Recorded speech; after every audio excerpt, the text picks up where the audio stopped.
kembali lagi dalam pelajaran biologi. Nah, kali ini kita akan membahas tentang virus.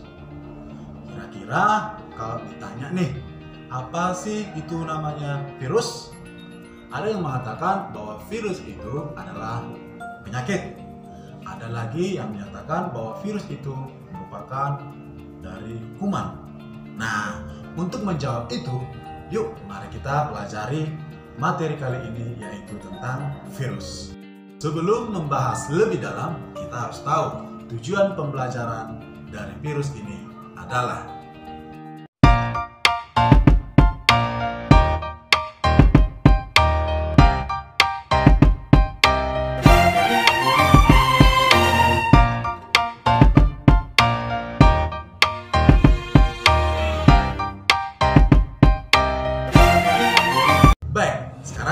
kita mulai daripada pengertian. Virus berasal dari kata virion yang artinya racun. Virus juga merupakan makhluk peralihan yang berukuran sangat kecil. Sekarang kita lanjut pada ciri-ciri virus. Virus memiliki ciri-ciri sebagai berikut. Yang pertama, virus bersifat aseluler atau tidak mempunyai sel. Yang kedua, termasuk peralihan, yaitu dapat dikatakan makhluk hidup dan dapat dikatakan benda mati. Mengapa dikatakan makhluk hidup? Karena dapat berkembang biak. Mengapa dapat dikatakan benda mati? Karena dapat dikristalkan. Yang berikutnya, virus berukuran sangat kecil, jauh lebih dari bakteri, yang berkisar antara 20 sampai dengan 300 mm. Virus hanya memiliki salah satu asam nukleat, yaitu RNA atau DNA. Tubuh virus terdiri atas kepala, kulit, isi tubuh, serabut, dan ekor. Virus memiliki lapisan protein yang disebut dengan kapsid. Virus hanya berkembang biak di sel hidup lainnya seperti sel hidup pada bakteri, hewan, dan organisme lainnya. Yang berikutnya adalah sejarah penemu virus. Sejarah penemu virus yang pertama sekali menemukan virus yaitu Adolf Meyer. Adolf Meyer salah satu ilmuwan yang menjadi pionir dalam sejarah penemuan virus. Ia merupakan seorang peneliti yang berkebangsaan Jerman yang berhasil mengidentifikasi keberadaan virus untuk pertama kalinya di tahun 1882.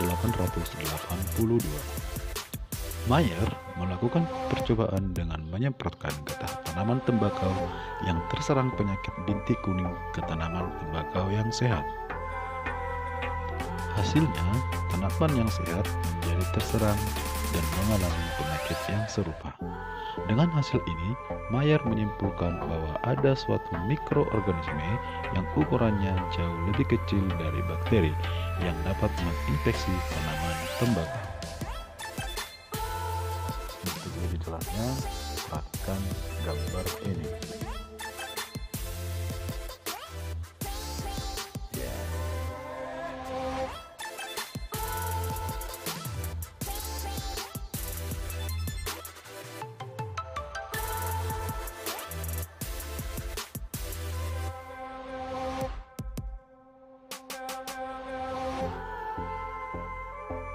Yang kedua adalah Dmitri Ivanovsky.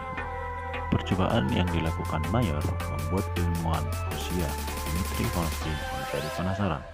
Pada masa itu, suatu filter yang dapat menyaring bakteri telah ditemukan oleh lembaga Pasteur di Paris.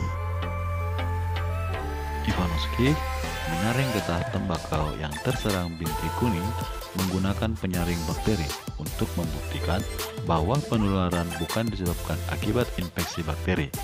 Getah yang sudah disaring kemudian dioleskan pada tanaman yang sehat.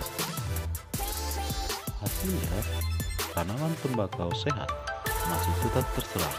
Dengan hasil tersebut, ia kemudian menyimpulkan bahwa ada bakteri patogen atau zat kimia hasil produksi bakteri yang berukuran sangat kecil sehingga dapat lolos dari penyaring bakteri. Untuk lebih jelasnya, perhatikan gambar ini.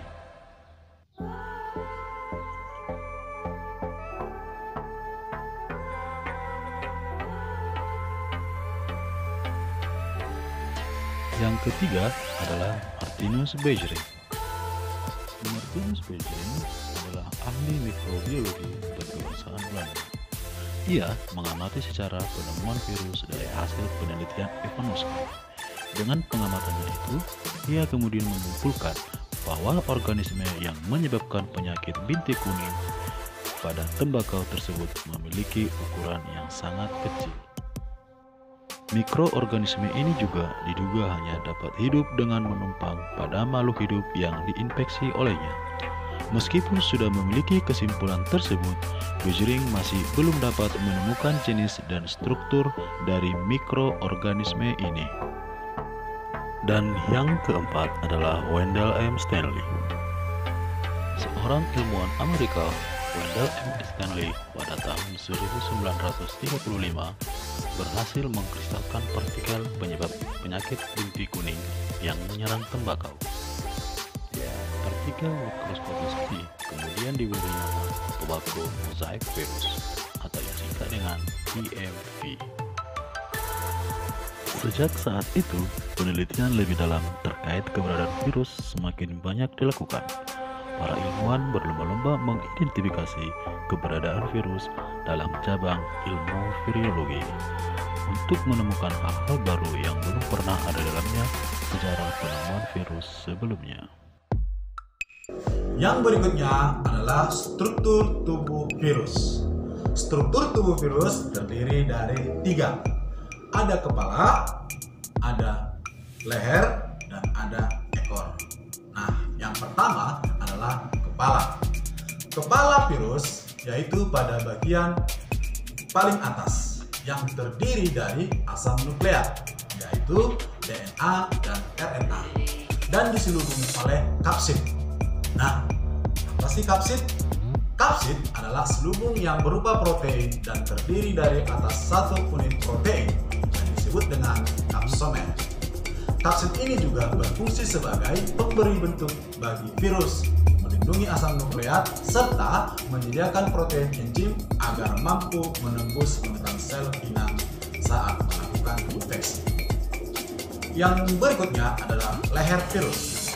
Leher merupakan tempat yang menyambungkan antara bagian kepala dan bagian ekor yang berfungsi untuk menyangga kepala. Hanya saja bahwa tidak semua virus itu memiliki yang namanya leher. Yang berikutnya adik-adik ada lagi yang namanya ekor virus. Ekor akan menancapkan kepada bagian tubuh inang yang nantinya akan diserang. Ekor virus berbentuk seperti tabung yang dilengkapi dengan serabut-serabut. Untuk lebih jelasnya, perhatikan gambar virus berikut ini. Oke adik-adik, sampai di sini pertemuan kita. Jangan lupa berdoa dan tetap semangat belajar. Dan sampai jumpa minggu depan. Dadah!